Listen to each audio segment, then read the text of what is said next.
Cosa è successo? Pomidottone, manici di scopa. Pronti a indossare maschera e boccaglio. Non sapevo come spiegarla.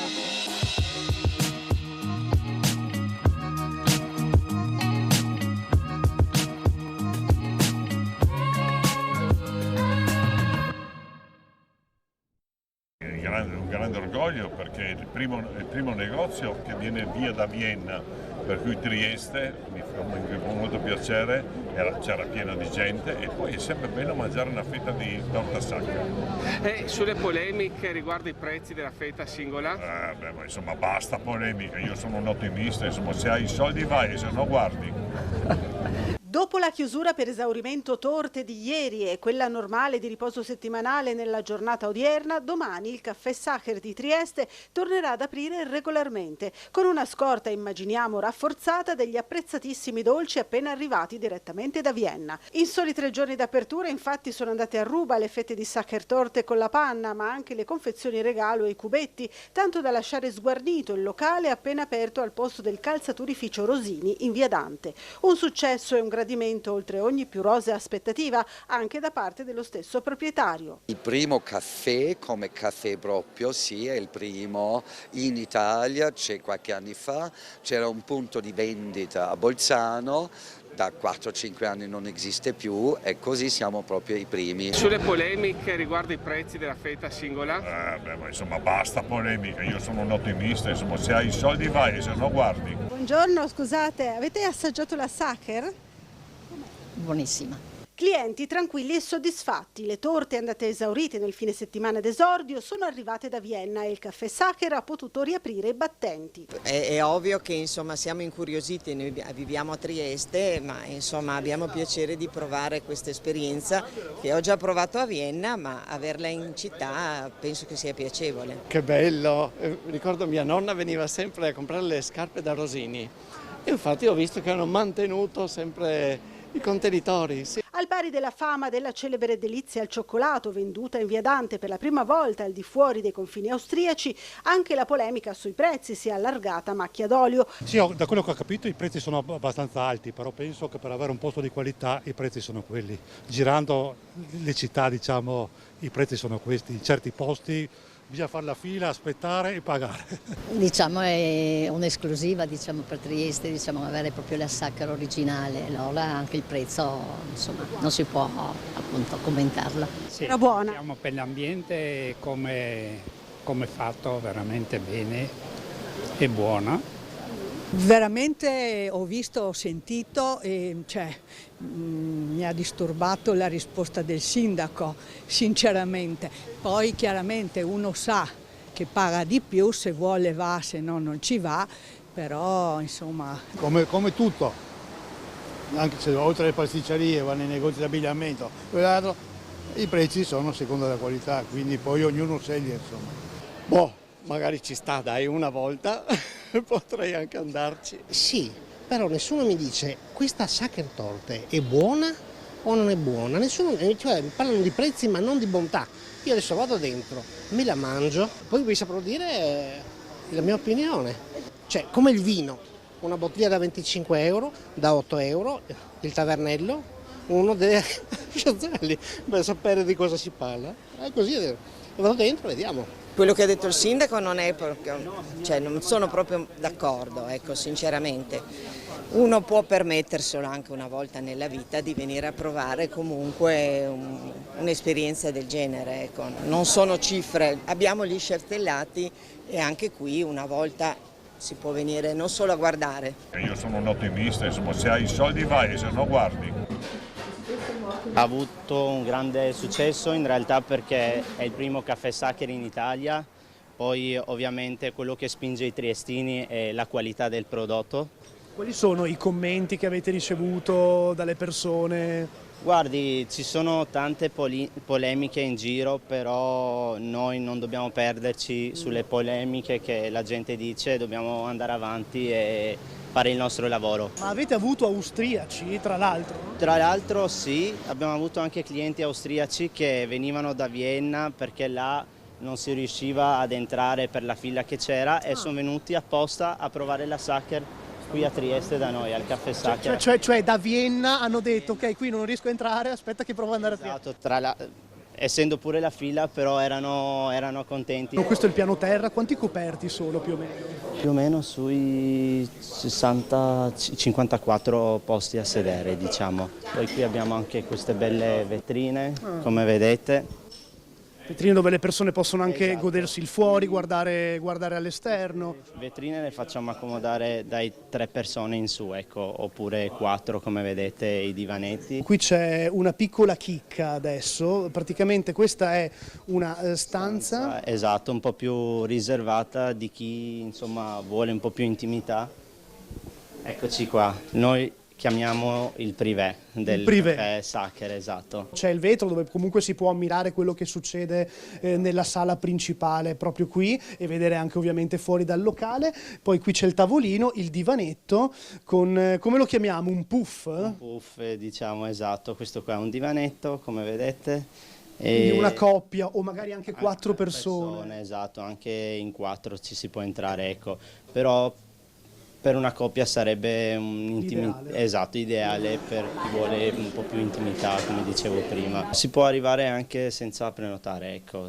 Ci si può entrare anche, però se si prenota sarebbe meglio, ecco. Però l'entrata è libera, diciamo, per chi vuole entrare in questa stanza riservata. Aspetto una chiamata, dovrei andare uno di questi giorni. Ho ricevuto una telefonata che mi diranno come e quando. Non sai i motivi ovviamente. No, certo che no. Ho detto avremo bisogno di parlare con lei. Ok, che stanza, dove ero già, perciò... Per aiutare a raccontare alcuni particolari. Tutto quello che serve, tutto quello che so. Claudio Sterpin, l'amante della defunta Liliana Resinovic, convocato in questura. A riferirlo lo stesso ex podista triestino, presente oggi in tribunale durante l'udienza davanti al GIP per decidere se archiviare il caso o disporre la prosecuzione delle indagini.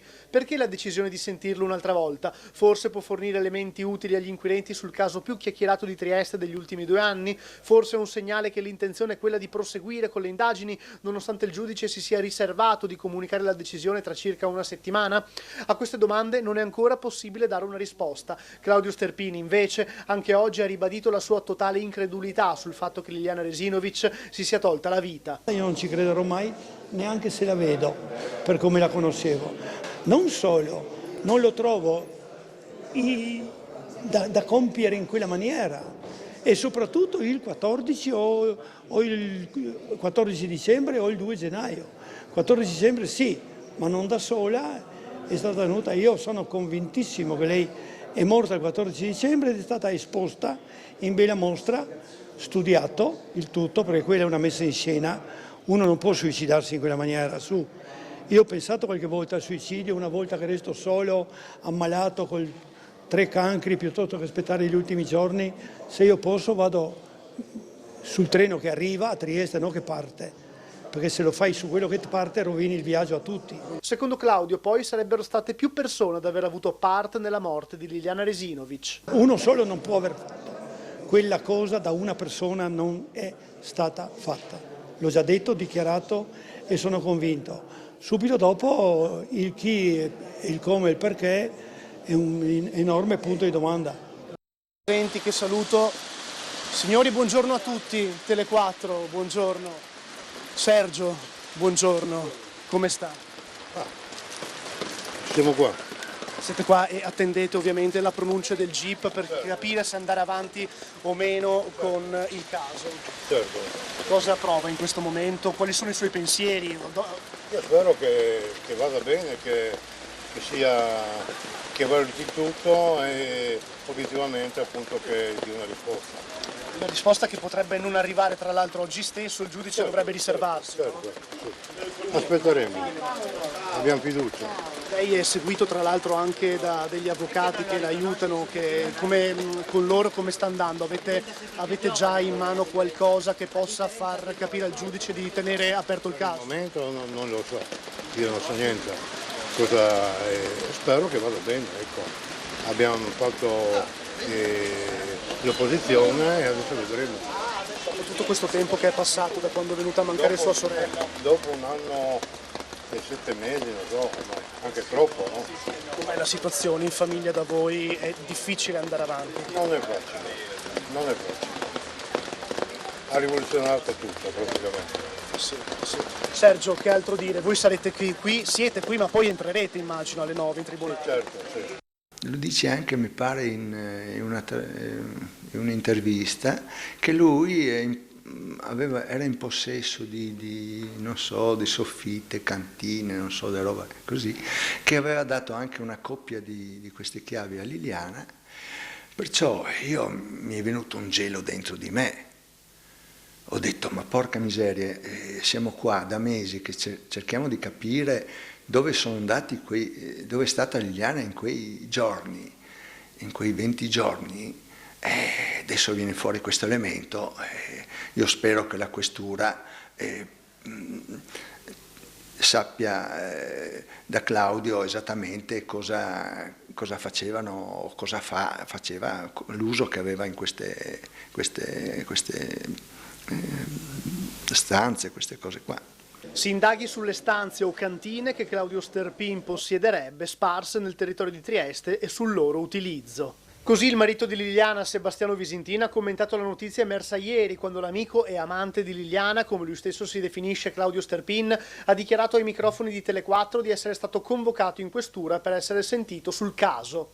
È giunta anche a lei, Sebastiano, una richiesta di essere sentito in questura? No, assolutamente no. No.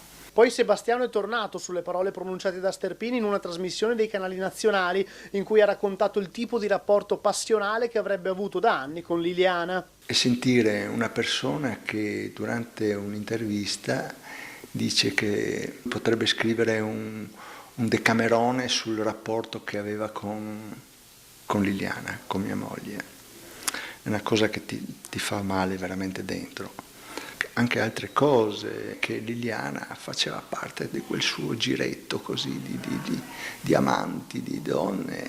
Non lo so, adesso non mi voglio esprimere, mi sono già beccato una querela da questo signor Claudio Sterpin. Vado da Claudio Sterpin, che conosceva molto bene Liliana. Claudio, vengo sotto con lei sull'ombrello così evito di colpire persone. Come sta in questo momento? Stiamo tutti attendendo una risposta. Come stiamo tutti, guarda, non sono un'eccezione, è chiaro. È evidente, aspettiamo una risposta, speriamo bene, perché solamente un italiano su 1 miliardo può pensare che lei si sia suicidata, tutto qua, per cui deve andare avanti. Pensare, sul momento io ho sofferto, piangevo tantissimo perché pensavo che qualcuno l'ha presa e l'ha portata via. Ho pensato a questo io, non ho pensato al suicidio o quello o quell'altro, mai più pensavo, qualcuno gli avrà fatto del male, l'avrà presa, sai, come una bambina, capisci, fragile, 40 kg, quella piacevole, una bella donna, è sempre stata una bella donna. Però lei ha pensato a un sequestro, diciamo. Io ho pensato a un sequestro. Dopo tutto questo tempo che è passato, com'è anche andare appunto avanti in questa storia? Voi vi conoscevate? Diciamo sovrappeso, obiettivamente non può essere che così. Cioè, anziché lenire, tutto l'insieme dell'ore e tutto quello che può essere aumenta ogni giorno, per forza.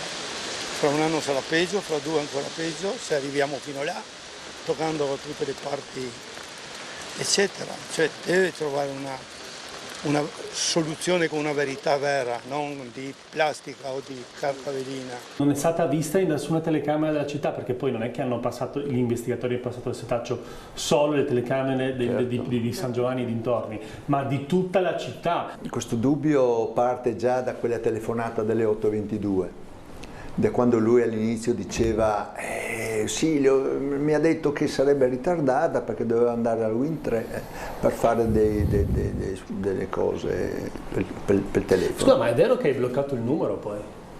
Ecco, di questo non ne voglio parlare, perché dovremmo parlare parecchio di questo. Perché sembra strano che con una persona che ti chiama, che è il presunto frequentatore, per non usare il termine amante o amico o cos'altro, cioè con una persona scomparsa, è strano anche questo che vai a bloccare un numero. Sì. Sebastiano, scusa, correggimi se sbaglio, tu ricevi delle telefonate? Non ne voglio parlare. Non ne vuoi parlare? Niente, noi anziché andare al bar a bere un caffè, ecco, ci nascondevamo, esatto. agli occhi indiscreti. Lei aveva le chiavi delle cantine anche? Noi avevamo le chiavi, punto, tutto là. La cantina è di proprietà di altre persone. La cantina è la soffitta come nido d'amore. L'amante amico di Liliana Resinovic, Claudio Sterpin, ha spiegato così la funzione di questi luoghi. Un posto dove stare lontano da occhi indiscreti per stare insieme a Liliana. Era stato proprio il marito della 63enne di via Verrocchio a chiedere, tramite i microfoni di Tele4, che Sterpin chiarisse l'utilizzo di questi immobili. Parte alta di via Romagna, proprio sopra le rotaie del tram, come vedete proprio in questo punto che i residenti hanno apposto questi cartelli. Ladri hanno colpito di recente in questa via, gli abitanti sono avvisati, tieni gli occhi aperti se noti movimenti o persone sospette. I furti sono avvenuti anche 2 o 3 anni fa e hanno fatto danni, e anche penso 7 o 8 anni fa che c'era la signora al primo piano, ha subito un furto di 50.000 euro qui, no? Dietro le case. E adesso ultimamente io ho saputo, da me non sono mai arrivati, però io ho saputo qua delle signore, e questa signora mia vicina e quella su, che hanno messo i cartelli affinché tutti quanti cercassimo di dare un'occhiata, di vedere qualche sospetto di persona che si aggirava da queste parti. Vi domando, Laura, a te e a Giovanni Barbo, cosa vi ricorda ciò che vi sto indicando adesso? Questo è un narvalo, lo scheletro di un narvalo. Cosa vi ricorda questo? Allora, vi domando. Facci vedere bene, dunque, che cosa ci ricorda? È una domanda difficile. Sì, tu che hai un figlio e che ce l'hai maschio il figlio. Quindi... Trabocchetto. È una domanda trabocchetto. No, ce lo spiega la dottoressa Albulla, cosa ricorda, lo vediamo anche lì? Ricorda il corno dell'unicorno ed infatti il mito nasce proprio da questi denti che i maschi di questi cetacei, sono parenti comunque anche questi dei delfini, hanno questo enorme dente davanti e quindi venivano pescati e portati in Europa, e il mito dell'unicorno è nato per questo. E quindi non si sa neanche esattamente oggi a che cosa serva questo cacciare? Forse a cacciare, ma siccome le femmine non ce l'hanno, quindi probabilmente non è così fondamentale nella caccia, e quindi si pensa che possa essere un po' come la coda del pavone. Molto importante anche dal punto di vista dei ritrovamenti, la piccola apocala, che è una caratteristica, si può vedere proprio accanto a questo sentiero.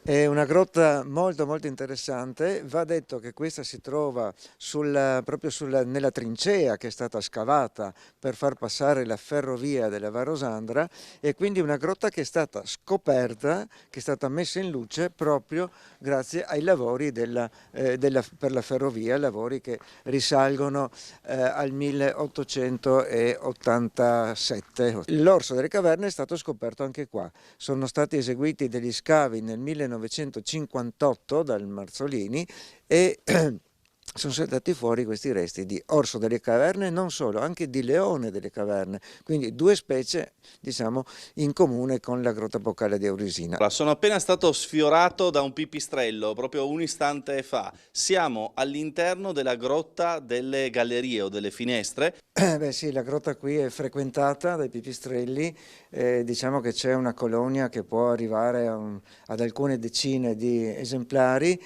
Si tratta sempre di specie del genere Rhinolophus, quelli quindi col muso a ferro di cavallo. Abbiamo il Rhinolophus euriale, poi abbiamo il Rhinolopho maggiore e poi anche il Rhinolopho minore. Ecco, è una colonia cosiddetta politipica perché è formata da più specie diverse. C'è la sezione dei dinosauri. I reperti di Antonio e Bruno sono degli elementi unici nel panorama mondiale per il loro stato di conservazione. Questo è il reperto originale, perché c'è il calco anche al sito del villaggio del pescatore, e quindi è un reperto unico, un genere nuovo per la scienza, una specie nuova, è uno dei dinosauri più completi e meglio conservati al mondo, per cui veramente ha il carattere dell'eccezionalità. Adesso vi presentiamo Bruno. Questo è un esemplare unico al mondo, perché? Il dinosauro inizia con il muso anteriormente, quindi uno arriva, lo vede davanti e vede il muso, la cassa toracica, il bacino e la coda, però poi deve seguire la coda,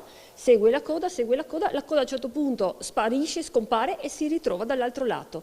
Quindi c'è una piega di roccia dove le ossa della coda non si spezzano ma seguono proprio plasticamente la roccia che è curvata a 180 gradi, la coda scende, ma poi c'è un'altra piega di roccia, quindi con un ricciolino la coda risale e termina. Come detto, sono numerosissime le esposizioni del museo, fra animali minuscoli come gli insetti fino al più grande squalo bianco imbalsamato al mondo. Questo sì che ha un nome, come Antonio, è lo squalo Carlotta. Questo è reale, questo è un reperto reale del più grande squalo bianco imbalsamato al mondo. E quindi qualcosa veramente di eccezionale, ed è stato pescato nel Quarnaro, per cui in Alto Adriatico, perché viaggiavano squali così fino alla prima metà del Novecento, quando c'erano ancora i tonni, perché loro inseguivano i banchi di tonni che salivano l'Adriatico. Una Varrosandra verde, mi viene da dire, dopo le tante precipitazioni, forse mai così verde negli ultimi anni. Direi che la vegetazione ha approfittato proprio di queste ultime piogge dopo un lungo periodo di siccità. Vediamo subito anzi che certi ghiaioni, certi macereti sono quasi nascosti, un po' camuffati, no, dalla vegetazione, e quindi oggi l'aspetto è un po' meno roccioso, possiamo dire, questo della Varrosandra. Da qui, da questo bellissimo belvedere, da questo bellissimo panorama, possiamo vedere, grazie anche al sole che non è ancora molto alto, c'è un po' di luce radente, possiamo vedere in pieno il crinale, cosiddetto crinale della Varrosandra, che proprio esce così con questa visione tridimensionale e si stacca dal Monte Carso, diciamo anche qui tutta una questione geologica di strati dell'anticlinale del Monte Carso, questa parte che si è staccata e si è separata dal Monte Carso stesso. Allora, attualmente il ciclista arriva da questa parte, dal lato carreggiata sinistra, lì deve attraversare la strada sulle strisce pedonali perché altrimenti qui c'è una strettoia. Così riusciamo a far vedere, camminando in fila indiana, cosa succede all'altezza del ponte ferroviario, cioè la carreggiata si restringe con il guardrail che sostanzialmente qui consente di passare sostanzialmente uno alla volta. Salutiamo la signora, buongiorno. Ecco, vedete, qualcuno diventa difficile, no, passare con la bicicletta in questo tratto. Da qui la decisione di allargare, se ho capito bene, entrambi i tratti, diciamo così, pedonali ciclabili dietro il guardrail di protezione. Tecnicamente noi prevediamo di realizzare un allargamento del marciapiede su ambo i lati della strada. Il marciapiede dovrà avere almeno una larghezza di 1,50 m per consentire il passaggio di almeno 2 persone e di un ciclista in modo agevole. Ne consegue che anche la larghezza della carreggiata si ridurrà, ma questo sicuramente andrà anche a favore, diciamo, della sicurezza, perché un restringimento della carreggiata porta sicuramente ad una riduzione della velocità di transito delle macchine. Dal punto di vista dei sottoservizi l'operazione è un po' più complessa, perché l'allargamento dei marciapiedi comporta, una revisione di tutto il sistema di drenaggio delle acque meteoriche, che è molto complesso. I cittadini lo vivono quando ci sono le cosiddette bombe d'acqua, e quindi bisognerà fare tutto un lavoro sui sottoservizi proprio per migliorare e garantire un ottimo deflusso delle acque meteoriche, e poi potremo procedere con le opere di viabilità che si vedono in superficie. Cosa è successo? Comidottone, manici di Pronti a indossare maschera e boccaglio. Non sapevo come spiegarla.